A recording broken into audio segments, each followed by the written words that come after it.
stripes and bright stars through the perilous fight. O'er the ramparts we watched were so gallantly streaming, and the rockets' red glare, the bombs bursting in air, gave proof through the night that our flag was still there. Oh, say does that star-spangled banner yet wave o'er the land of the free and the home of the brave?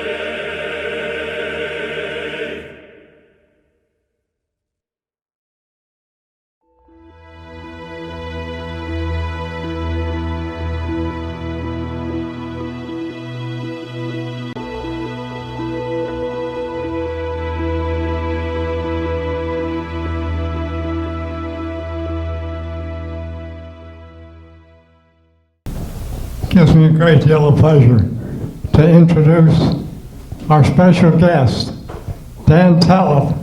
I met him over at Masonic Village. He's going to be moving into the Masonic Village, but it's a 2-year wait. He's the president of the Crossroads Development Group, who was born and raised in Detroit. Graduated from Wayne State University, went to OCS, Quantico, Virginia, which is a Marine Corps school, same as me. Graduated as second lieutenant, infantry officer, did a lot of duty in Vietnam, was involved in some fierce battles. The experience made him dedicated to Memorial Day. He received the Bronze Star and many other awards. He's married to his wife, Kitty, and they've been married for 48 and a half years. He has 4 children and 7 grandchildren. He got his MBA from the local college, Geneva. He's now professor there and is going to talk to us about the postal history of Swickley neighborhood. Nice round of applause for Dan Telep.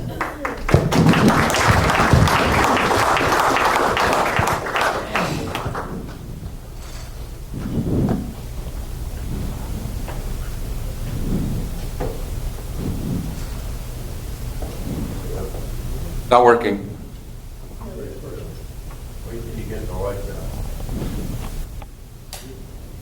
Pat? There you go. It's not switching.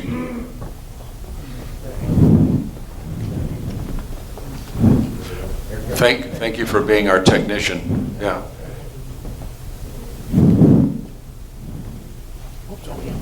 Working now? Top, middle? Middle. Back is reverse? Yes, top is back. Got it. Friends, it's good to be with you today. I've been looking forward to this. And my lovely wife and bride is here. My daughter Elizabeth also, who put together the slide presentation. I can't do it electronically. I failed. So Kitty, Elizabeth, thank you very much. She's has a photography business called Strictly Photography, and wedding photography especially. So thank you for coming, darling. What I want to do today is talk a little bit about how I got started in stamp collecting. I want to spend a little bit of time, what's the difference between stamp collecting and postal history? And finally, where did I get this idea of collecting Swickley? And we'll have some examples of looking at different covers. But first of all, adhesive postage stamps were invented in England, and the year was 1846. Where Paul, is my green arrow? Bottom button. Bottom button?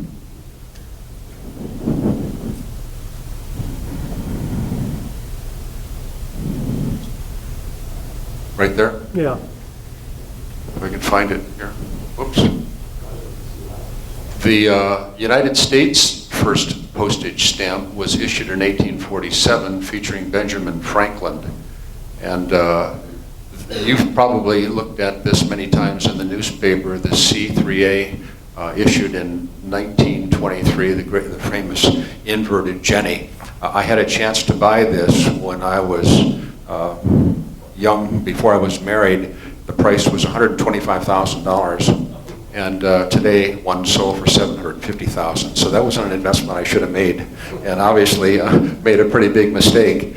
But our government has attempted to fuel this stamp collecting hobby, and in 1986, it issued this famous set. When I was a young boy, 7 years old, in Detroit, I would walk to the post office, and I would buy plate blocks. And plate blocks would be the corner sheet of 100 or 50 stamps. This happens to be the skyline in Detroit, Michigan, where I was born and raised in 1951. When I came to Swickley and moved in here in 1980, Ethelbert Nevin was certainly already a famous Edgeworth native, and this is a first day cover from honoring him and the first day of issue. Now, my first cover, when I was 7, 8, 9 years old, my father bought for me in a stamp store. And when I held this in my hand, and it said, Middleset, Michigan, January 1st, paid 3, and it was on a lady's envelope, it just fascinated me. And something about it struck a chord. And later on, a couple years later, my uncle found this in an old drawer someplace, and it happens to be a Mount Lebanon, Louisiana postmark on an adhesive used by a Union soldier in New Jersey near New Orleans before New Orleans fell to the Union Army, and the Confederates had to retreat in 1862. So this was actually my first Civil War cover that really got me started on this hobby. And what I did was developed an interest in Confederate philately. That is, Civil War envelopes that were used by Confederate soldiers and their relatives during the war. And I built that collection and sold it in 1987, and with that, is this better? Can you hear me now? Yeah, that way you're not blowing into it. Got it. With that, we were able to buy a home as well as a business. So that was a pretty good investment. This was one of my covers that I featured in that Confederate sale.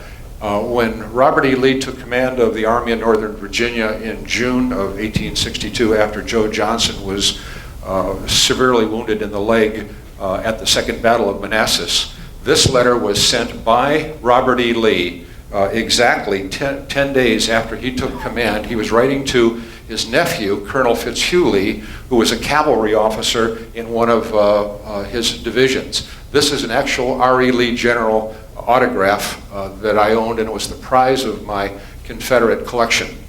When I moved to Pittsburgh and sold my Confederate collection, John Kaufman, who in Washington sold my collection for me, he said, Dan, why don't you start collecting Pittsburgh? I don't know anybody that collects Pittsburgh postal history.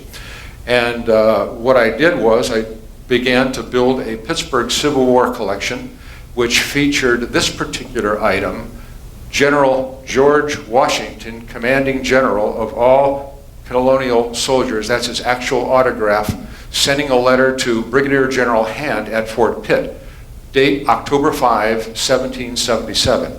So this particular cover was the high watermark of my Pittsburgh exhibit. The contents of this envelope, specific instructions to General Hand on what to do should the British get interested in coming south from Erie, Pennsylvania. So it was very instructive and a wonderful item to have in my collection. I also owned two Anthony Wayne envelopes after the United States government was formed in 1783. This particular officer took command of all federal armies after George Washington. This happened to be used by him and is also autographed with a signature of his. Because I live in this lovely little neighborhood and I was on the board of directors of Old Economy, suddenly I said to myself, why don't I start collecting Old Economy envelopes? And that collection I also owned and sold, 15 years ago. But here we actually have a document, whoops, go back one. Top button. Top button. Whoops.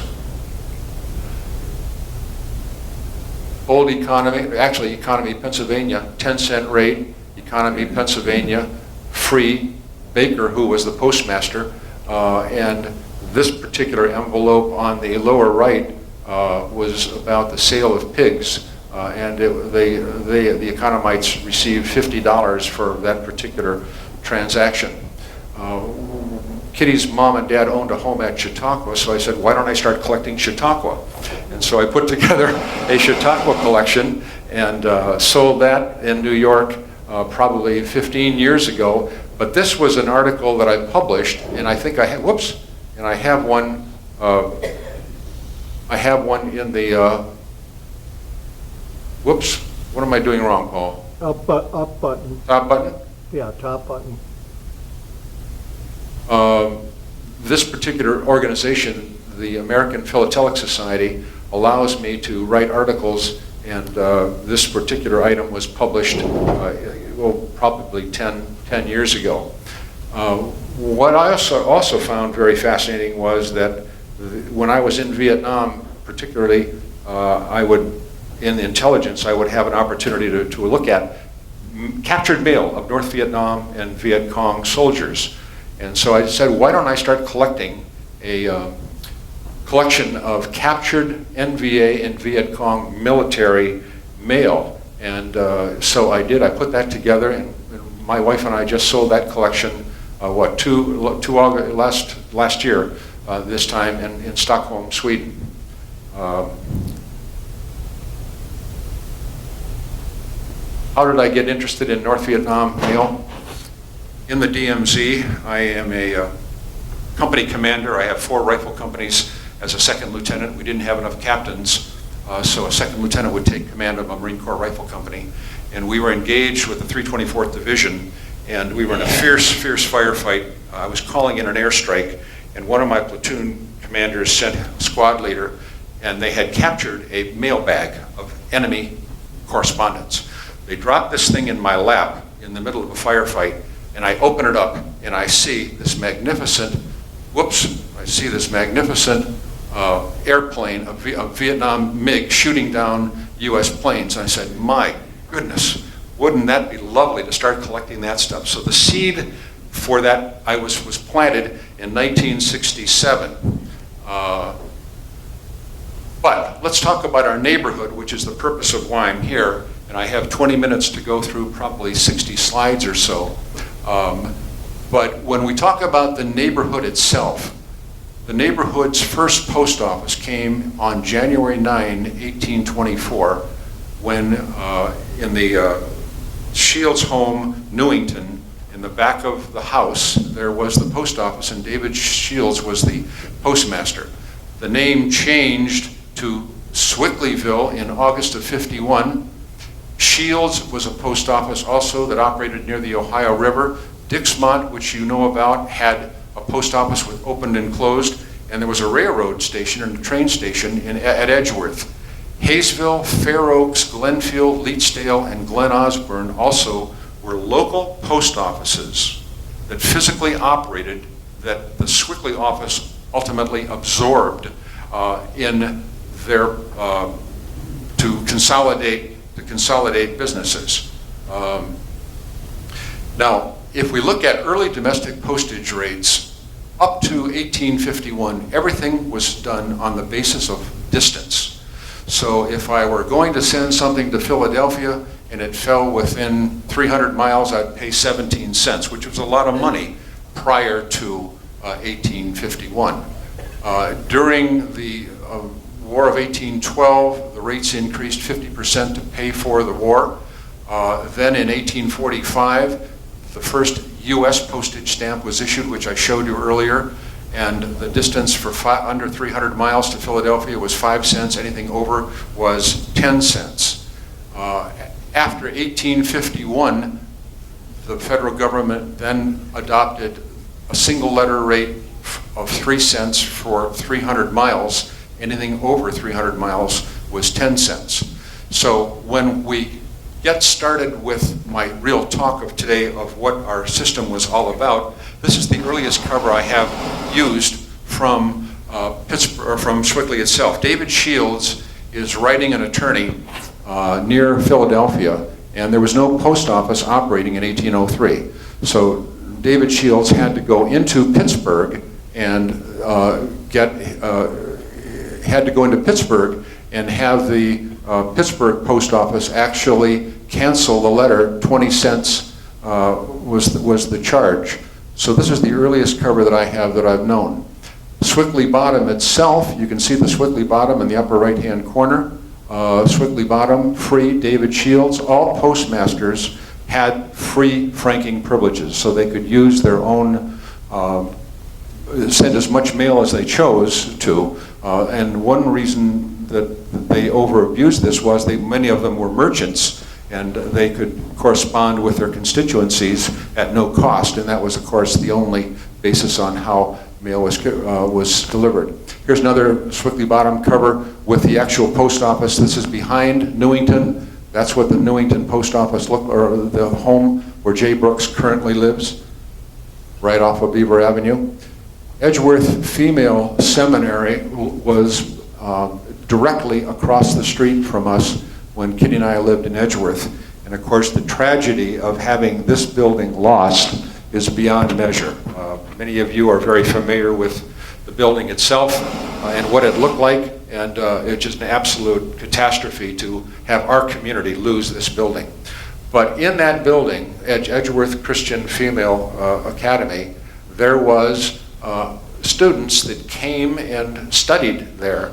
This particular envelope was postmarked from Swickley Bottom in 1839, and Carolyn Agnew, who is 17 years old, is writing to her sister, Eliza. And in the letter, she simply says, "Eliza, I'm doing so well with French and German, but my Latin I'm struggling with desperately." So at 17 years old, here's a student being taught at Edgeworth Christian Female Seminary German, French, and Latin as part of the core curriculum. Isn't that interesting? David Shields, 5 cent rate, so it would have to be after 1845. David Shields, Swickley Bottom, a letter to him from Pittsburgh. Here is a paid 5 envelope from Swickley Bottom to the Shields family. Paid 10 example from Swickley Bottom to the Shields family. There's a lot of correspondence on John Wilson. I must have 15 or 20 covers. Does anybody know the Wilsons by chance at all? In Washington, Pennsylvania, they must have been a pretty prominent family. Paid 3 cent rate. Why paid 3 cents in manuscript and not an adhesive? Because the Swickley Bottom post office was never issued 3 cent stamps until later on in the years. So having an example of a manuscript paid 3 as opposed to an adhesive stamp on the envelope is highly prized. Now we have stamps being provided to the post office, and that's David Shields' cancellation of George Washington on an 1851 issue from Swickley Bottom. I like this cover because it has the 3 cent cancellation on the adhesive itself. Ultimately, our town would change names, and it became Swickleyville.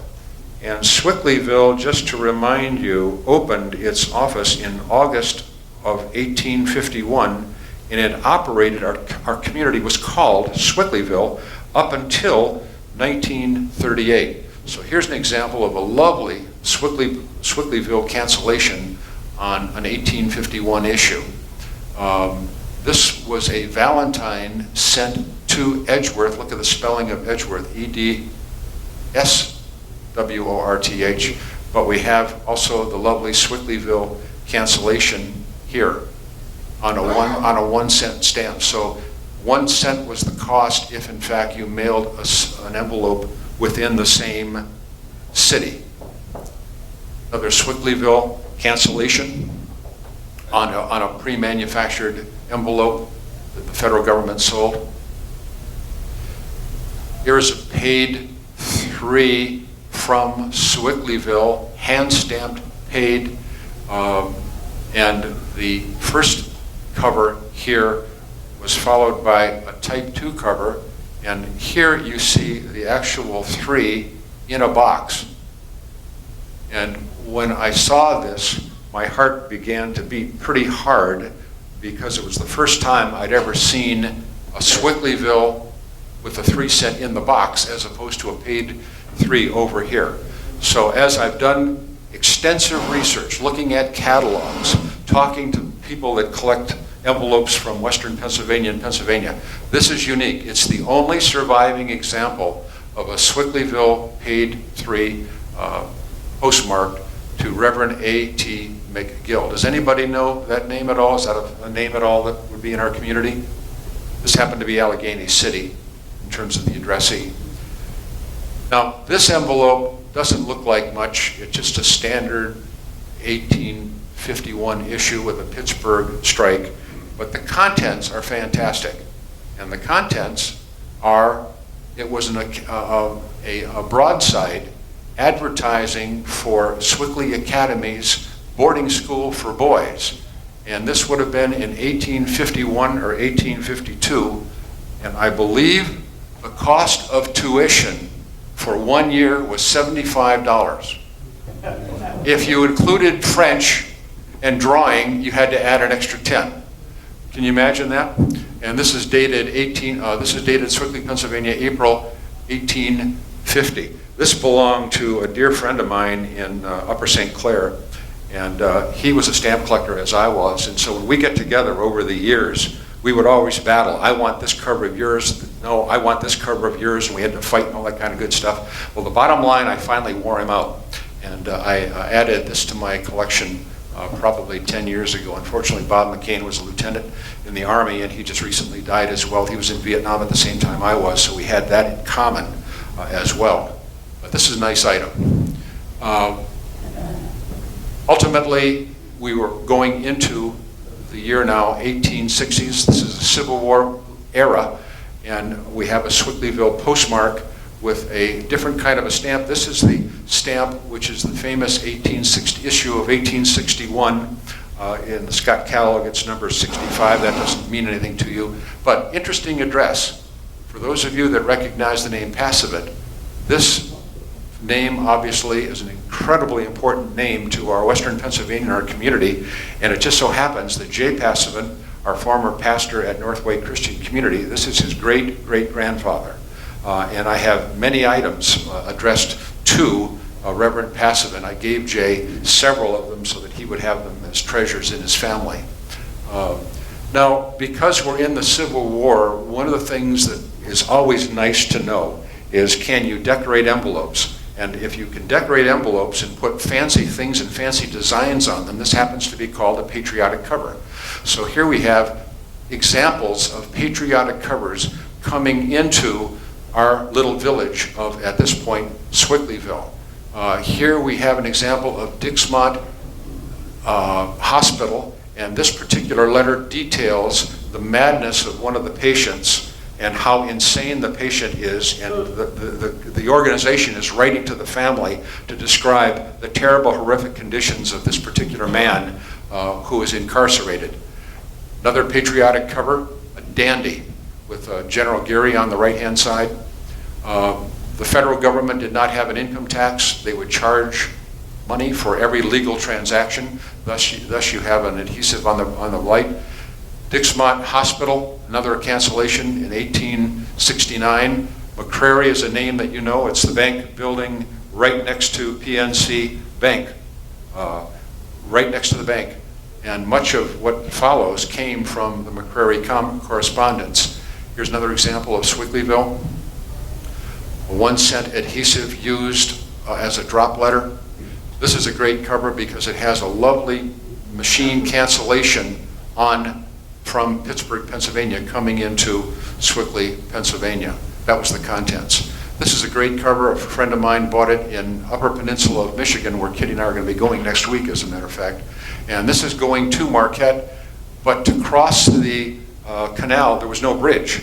And there was a 2-cent ship letter charge, so they had to have a 2-cent adhesive on to pay from sending it up from the lower peninsula to the upper peninsula with a lovely Swickley postmark on the right-hand side. We're in the area now of 1870, another issue, George Washington, 2-cent rate. That was the post office from which that cover was sent. It would today be in the Saffron's parking lot. 1870s, that's an 1870 post office. Swickley did have receiving marks, so when an envelope came in, often that they would hand stamp the time of arrival on the back. Here is an example of the Swickley straight line. There are only 2 of these known in the world. And fortunately, one is in Swickley, and fortunately, one is in my safety deposit box at PNC Bank, where my friend Sasha helps me get it every once in a while. Dixmont, another troubled letter to an individual whose parents are incarcerated at Dixmont. Glenfield, ultimately absorbed into the system by the Swickley office. How am I doing time-wise? Still good. okay? I love the notion of what is Western Pennsylvania Hospital. It is for the insane. I guess tolerance was not an issue addressed in 1890s. This is a great cover because straight line covers with straight line cancellations always bring premiums, and this just happens to be Leedsdale, Pennsylvania. So it's coming inbound. Here's another fancy cancellation of a Swickley post office with a round circular mark, a standard postmark. Edgeworth Railroad Station today, a private residence right on Ohio River Boulevard. This is the Shields Post Office in Shields, Pennsylvania, very near the mausoleum. International mails from Swickley going London through Milan, Italy. 2 more receiving marks of Swickley Post Office, receiving marks from Leedsdale. Here's a Shields D.S. Wilson, who apparently was a part of a banking system in our community. When mails came in without stamps, postage due had to be added. This has to be a due 10 cents. It's international mails coming from Europe. And here are 3 examples of Leedsdale postmarks, including the bottom cover, which is a registered letter. A lodge usage from Swickley with 2 Columbian issues, 2-cent rate, 1890s. Another issue of 1890s. Here are the men that served our great neighborhood in 1967. I thought I would include this, and some of those names probably are names that are people that you would have recognized. 5-cent international rate to Europe. This is a great cover because it has a registry stamp, and this registry stamp is very difficult to get on cover used, and it just so happens that it says Swickley, Pennsylvania, and not Chicago or New York or something else. So to have one from my little community was real treasure. I bought that 10 years ago at a stamp show in Cleveland, and I think I even called Kitty and told her that I just hit a home run. International mails have purchased the entire Raymond correspondence from a picker in Coriopolis. I bought like 600 covers from her, and everything came from the Raymond correspondence in Swickley. Here's international mails going to Europe. 2 Glenfield strikes. Betty Draveau Here's the sweetheart, and this is what she looked like on her engagement day. 1921. Aceville absorbed into the Swickley office. And here are just different covers and postcards with different cancellations. This would be the famous Edgeworth Railroad Station, Leetsdale, Shields. Special delivery, extra 10 cents charge for someone to knock on your door and hand you an envelope. Today the charge is what, $9.50, something like that, for at least $9.50 I think for a special delivery. Nice envelope with Christmas adhesives to celebrate Christmas. Walker, big correspondence, but do you recognize this name? Pilatus? A lot of controversy right now going on with that name and that property in our borough. When I'm on Ohio River Boulevard, I always drive by the smokestack, the buyer's smokestack. This happens to be a letter addressed to one of the owners, mailed from Arsenal Station in 1909. Another Raymond correspondence. But this is a very important cover, and I want to take 1 minute to tell you about it. In 40 years of collecting Swickley postal history, I have never seen a postmark from Glen, Osburn. So if you want to go up to your attics when you get home and look at your mails and you find a Glen Osburn, would you please call me? Because I would love to own one, and I've missed all these years. I've never been able to find a Glen Osburn postmark. The office itself, I don't know where it was in Glen Osburn, and it only operated for a very brief 6 years before it was folded into the Swickley system. Here we have a machine cancel from Swickley. This is very common mails now in the 1840s and 1850s.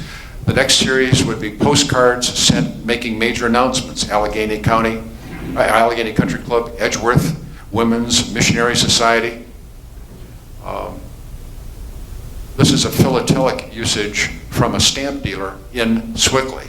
Unfortunately, this was used in 1940, so I never met this gentleman. Had I lived in 1940, I probably would have known it. Different examples of postmarks from all the towns that we've been talking about. Dixmont, Glenfield, Fair Oaks. Elmhurst Inn, before it turned into the Holiday Inn, and then the Swickley Country Inn, and now, of course, the building has been torn down. Special delivery, again, usage, 1940s. Nimick, big name, Francis Nimick across the river, Swickley. Special delivery usage again. Airmail usage overseas, going into Mexico. Lovely Shields cover, again with the address, which is so important. International mails. United States Marine Corps. This is always one of my favorites because it has a Swickley postmark, and that's the adhesive that was issued in 1945 or 1944. So that's a very important stamp to me personally and any Marines in the audience. International mails coming in. I like this one because it's coming to the Shields family, but it's from Afghanistan. And here we have Shields mail coming from the Philippines during the war, or just after the war, December 6, 1945. Our post office. And as I close my presentation now, I want to take you through just several postcards. I have probably 150 different postcards from our little borough. And these were some of the more important that I thought I would like to share with you, especially the last one, which you'll see in a minute. So here we have our bridge, railroad tracks, 3 trains. Our village in 1906. That's what it looked like in 1906. PNC is here. One of my favorites, the pond that is no longer the pond, right in Edgeworth. Log house up in the Swickley Heights, off of Blackburn.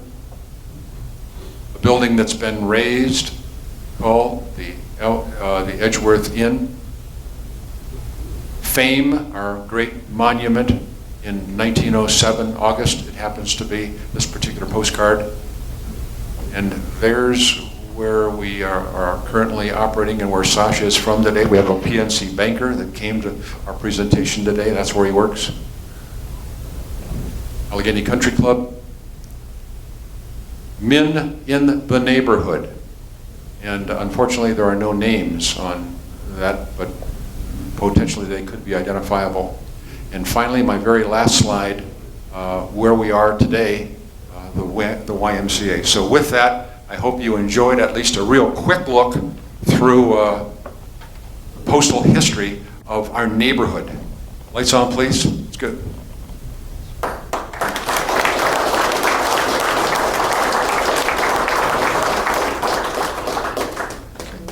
And I have 3 announcements. Give me a chance for 3 announcements. This is a commercial. Ready? Okay. The largest group of new collectors in the American Philatelic Society. We had 95,000 members 25 years ago. Today we have 43,000 members. Tremendous decrease. The largest new group are retirees, people with gray hair that have time to collect. So I want to encourage everybody here to take everything on that back table and take it with you. I don't want to take anything out, but I got stamps, envelopes, letters, catalogs, all that stuff is yours to take home. But please, pick something to start collecting. I would love to have some fellow philatelists in the neighborhood that I could have a cup of coffee with and talk about stamp collecting. Secondly, and my last comment is next week, one of my dear friends, Todd DiPastino, is going to be here. Todd is an extraordinary historian. I've not heard anybody that has the talent and ability to communicate, especially when it comes to world wars. So please come next week and hear Todd. He's an outstanding, you'll be blessed by being here. But if there are any questions that you might have, I'll be happy to take a shot at them if perhaps you do. And don't give one to Rick Miller, though, because he's a stamp collector. It's too tough. I won't be able to answer Rick's. I'm not just going to ask a question, but I am going to make an announcement. Yeah.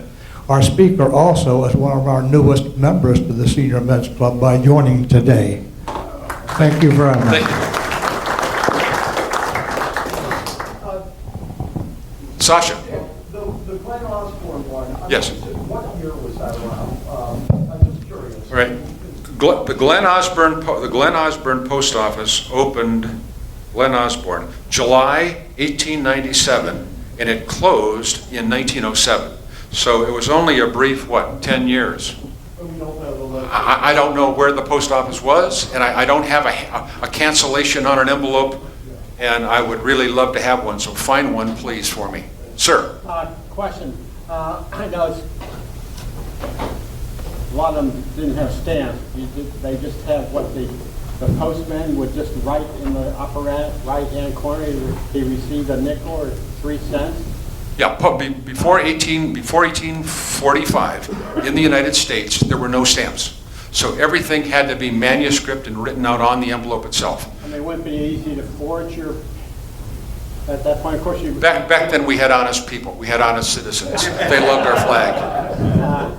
The other question I had is, did you have to go to the post office to pick up your mail, or? Absolutely. Mail, that's a great question. Mail in Pittsburgh didn't start until 1907. So if you lived on a street, Allegheny Boulevard in downtown Pittsburgh, you didn't have someone drop a letter to your home until 1907. So street mails, 1910, that became very popular, and it became a requirement in the early 20s. When did they start putting post office boxes at your door? Post office boxes were available very early, back in the 1840s, 1850s. There were post office boxes. I mean, at your residence where they would put the mail in a Mailbox? That I don't know. Rick, do you have a handle on that one? Do you know when we had a... Two things. Not like you, right? Okay, John Orndorff, who lives on the north side of Beaver in Glen Osborne, is a Glen Osborne historian. I don't know if you know him or not. I don't. He's the one to check with for where the post office was You located. you can give me his name and everything? Yeah, I after? will. Okay.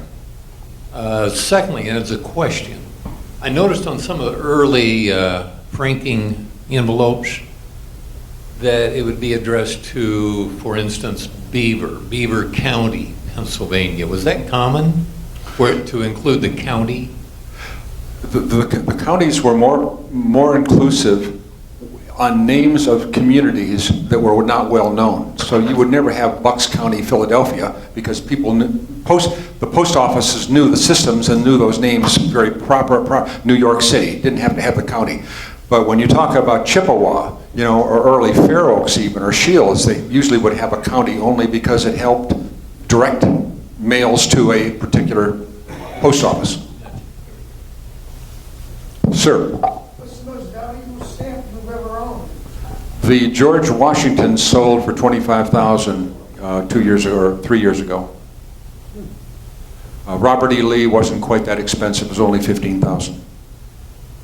Does that answer your question? Yeah. Dan, you have all these. Oh, I didn't see you, Raymond. When did you sneak in the back? With your daughter. You have all these covers, which I assume had letters in them. Yes. How come they all get separated, and why do you collect covers and not letters? Okay, I do collect covers and letters if the previous owner or a stamp dealer had the contents. I would always deliberately try to get contents, because if you read that Dixmont Insane letter, if I read that to you, it'd bring tears to your eyes, about what this person is like and how he behaves in his quote-unquote cell and what he does. I mean, it's just very vivid and graphic. So that's a part of the historical aspect. Ray, I bought a collection of 64th New York volunteer mail, 100 envelopes a couple years ago with Kitty in Mansfield, Pennsylvania, all have contents. So here battles being described. Tony was shot in the leg, got shrapnel in the face, lost an ear. I mean, these are incredibly powerful letters that belong with the contents. So we don't want the contents to go one direction and the envelope to go the other direction. We want to keep those together as best we can. Where do you find most of your material? Auction? From Swickley, believe it or not, from Swickley in attics and pickers.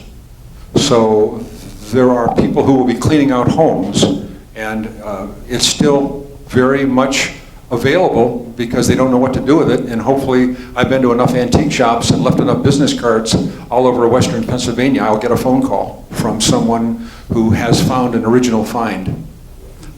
Now, if you go to stamp stores, shows like you and I will do, that's different. But those will be individual items. I won't be buying 30 or 40 covers. Sir. You show different kinds of cancellation and franking. Mm-hmm. Can you describe how that process got started and got going, and the idea that I have in the back of my mind that somehow an unfranked stamp has more value than a franked stamp? Okay, two questions. The first is, there are businesses that manufacture cancellation devices. It was a legitimate business, and when the federal government started cancellation devices and usage of cancellation devices with adhesives in 1845, they would be selling post offices different types of cancellation devices. So Glenfield or Shields would buy from a private vendor a cancellation device and begin to use it, as opposed to writing out Shields, Pennsylvania. But your other question about mint versus canceled stamps, after 1940, when the federal government began to issue large quantities of postage stamps, and Dan Telep would walk in as a little kid, pay my 12 cents, and buy a block of 4. Today I can buy that block of 4 for half the price of 12 cents. It's still worth 12 cents, but there is no value to modern collecting philately. Now, if we go back before 1845, mint adhesives can be extraordinarily more expensive than a canceled stamp. But you have to, it'll be a dimension of rarity, but it would have to be something that would be probably prior to 1845. Rick, true statement? 1925. So prior to 1925, mint not used becomes extraordinarily expensive because there aren't a lot of them. Rudy? Back here. I see you kept the intact, the envelope plus the stamp. And a lot of collectors that I knew would cut the stamp off. What's the best way of doing that? Rick, why don't you answer that question for me? What you never want to do is cut a stamp off an envelope, because you've thrown away 75% of the value of what you now own. Those collectors were people that bought stamp books, soaked the stamps off, and then mounted the stamp in a book, and they wanted to make sure they had complete sets. But it destroys the whole value of postal history. Remember, stamp collecting, I get a little adhesive stamp and I put it in a book and I try to buy another one next to it. But postal history, I want the entire envelope. I want the communicate. I want the cover. I want the letter to be able to see what that rich history is. The envelope, the letters that I have from the Civil War, the patriotics, those are beautiful because it talks about what's happening in 1861, in 1862, what civilian life is like. Sir? Dan, what was it? 2 questions. What was the incentive to move this quickly? There you go. And are you still a professor at Geneva College? Okay. I am a professor at Geneva College. I'm teaching an MBA class. My first class is October 7. I have plenty of room for other students. Should there want to be any here that would raise their hand? Sure, you want to go back to school? Okay, we moved here in 1980 when I had previously been at Rubbermaid Commercial Products in Winchester, Virginia. That's where I found, incidentally, at a flea market, the R.E. Lee cover. And so we've been here since 1980. Very good, very good. Sir? Dan, as a child, I got interested in collecting first day covers. Okay. And the post office used to make about 3 or